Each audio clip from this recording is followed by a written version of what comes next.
Ini adalah kontaktor ya. Kontaktor itu adalah saklar magnet sebenarnya. Nah, adapun bagian dari kontaktor itu terdiri dari kontak utama ini. 1, 2, 3 itu kontak utama. Len 1, 2, 3.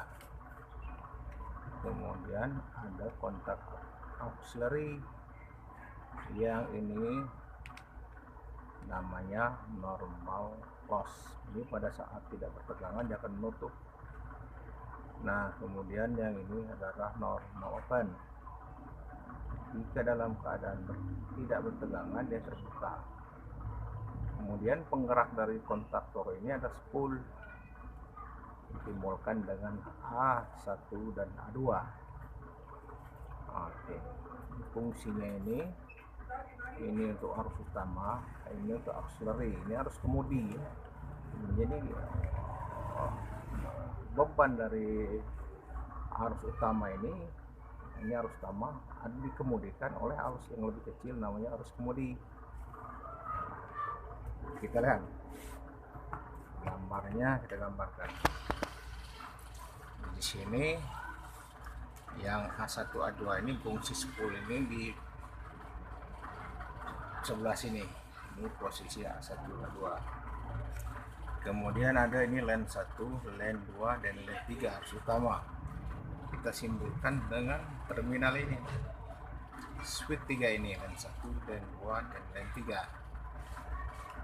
Kemudian daripada itu ada normally close dan normally contact. Ini auxiliary. Kita simbolkan dengan posisi ini. Ini normally close. Jadi pada saat tidak bertegangan dia tertutup. Dan ini normally open. Nah, jika tidak bertegangan ya terbuka. Adapun cara kerja ini kontaktor, jika A1 di A2 dikasih tegangan, A1 A2 dikasih tegangan, maka dia akan menggerakkan switch. Ini akan bergerak on. Untuk menggerakkan kontaktor ini kita perlu push button. Di sini ada push button. Posisi on. Di sini posisi off. Jadi kalau untuk menggerakkan spool itu perlu ditekan posisi on. Ini posisi start. Dia akan menempel sejenak, kemudian lepas lagi. Jadi supaya ini tetap berjalan, sesaat setelah dilepaskan kita perlu auxiliary ya. Kita perlu holding contact, lengan pengikat. Jadi sementara ini terlepas, kita tinggal mengandalkan lengan ikat ini daripada auxiliary normalis oven. Jadi jalannya, jika ini ditekan sejenak maka ini akan bergerak, switch akan bergerak dari normal oven menutup. Nah, ini arus yang ini setelah ini dia akan melewati normalis oven, dia akan mengikat. Biarpun ini terlepas maka kontaktor akan tetap bekerja. Itu prinsip daripada kontaktor. Adapun kontaktor itu terdiri dari dua bagian. Satu adalah arus utama yang akan dikemudikan oleh arus kedua ini. Jadi kita bagikan dua blok, arus kemudi dan arus utama. Untuk gambar kontaktor ini